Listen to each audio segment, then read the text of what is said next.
তথ্য প্রযুক্তি সংস্থা টিসিএস এর নাসিক শাখায় ঘটে যাওয়া চাঞ্চল্যকর যৌন হেনস্থা, ব্ল্যাকমেল এবং জোরপূর্বক ধর্মান্তরকরণ মামলায় বড়সড় পদক্ষেপ। শুক্রবার এই ঘটনা তদন্তে গঠিত পুলিশের বিশেষ তদন্তকারী দল বা সিট আদালতের কাছে মামলার প্রথম চার্জশিট জমা দিয়েছে।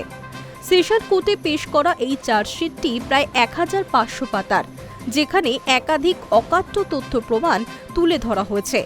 নাসিকের দেওলালি ক্যাম্প থানায় দায়ের হওয়া একটি নির্দিষ্ট মামলার পরিপ্রেক্ষিতেই এই চার্জশিটটি দাখিল করা হয়েছে।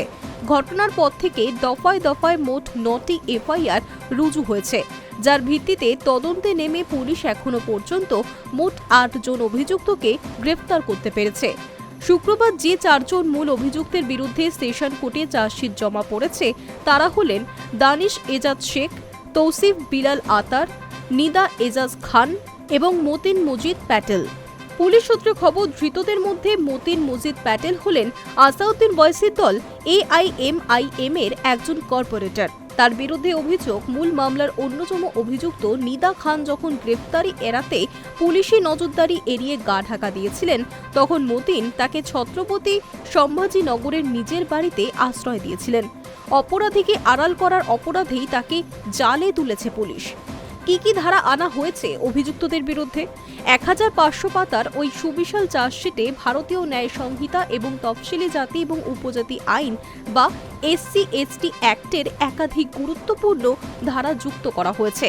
অভিযুক্তদের কোণঠাসা করতে পুলিশ মূলত যে ধারাগুলি এনেছে তার মধ্যে রয়েছে ধারা ৬১(২), ধারা ৬৪, ধারা ৬৮, ধারা ৬৯, ধারা ৪৬, ধারা ৭৫, ধারা ৩১৮(৪), ধারা ২৯৯, ধারা ২৪৯।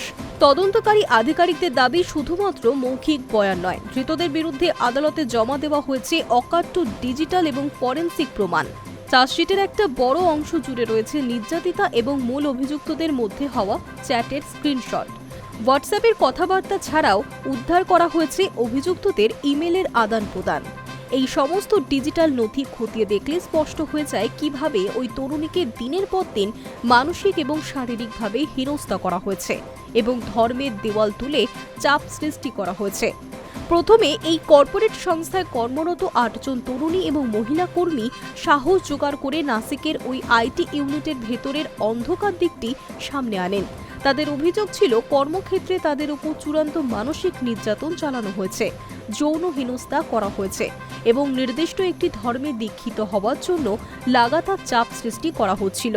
অভিযোগের গুরুত্ব বুঝে নড়েচড়ে বসে প্রশাসন। এরপরই দেওলালি ক্যাম্প থানায় একটি এবং মুম্বাই নাকা থানায় আরও ৮টি পৃথক মামলা দায়ের করা হয়েছে। পরিস্থিতি খতিয়ে দেখতে এবং দ্রুত তদন্ত শেষ করতে গঠন করা হয়েছে বিশেষ দল। আইটি সেক্টরের প্রথম সারির সংস্থা টিসিএস এর অন্দরে এমন নজিরবিহীন কেলেঙ্কারির খবর চাউর হতেই দেশ জুড়ে আলোড়ন পড়ে গিয়েছে। ঘটনার পরই সংস্থার তরফে একটি আনুষ্ঠানিক বিবৃতি জারি করে জানানো হয়েছে, কর্মক্ষেত্রে যে কোনো ধরনের হেনস্থা, বল প্রয়োগ বা ধর্মীয় চাপ সৃষ্টির বিরুদ্ধে তাদের জিরো টলারেন্স নীতি রয়েছে। এই ধরনের আচরণ কোনোভাবেই বরদাস্ত করা হবে না। একই সঙ্গে অভ্যন্তরীণ তদন্তের পর নাসিক অফিসের যে সমস্ত কর্মীদের বিরুদ্ধে এই গুরুতর যৌন হেনস্থা এবং ধর্মান্তরকরণের অভিযোগ উঠেছিল তাদের তৎক্ষণাৎ চাকরি থেকে সাসপেন্ড বা সাময়িক বরখাস্ত করেছে সংস্থা। আপাতত প্রথম এই চার্জশিট পেশের পর আদালতের পরবর্তী পদক্ষেপের দিকে নজর রয়েছে ওয়াকিবহাল মহলের।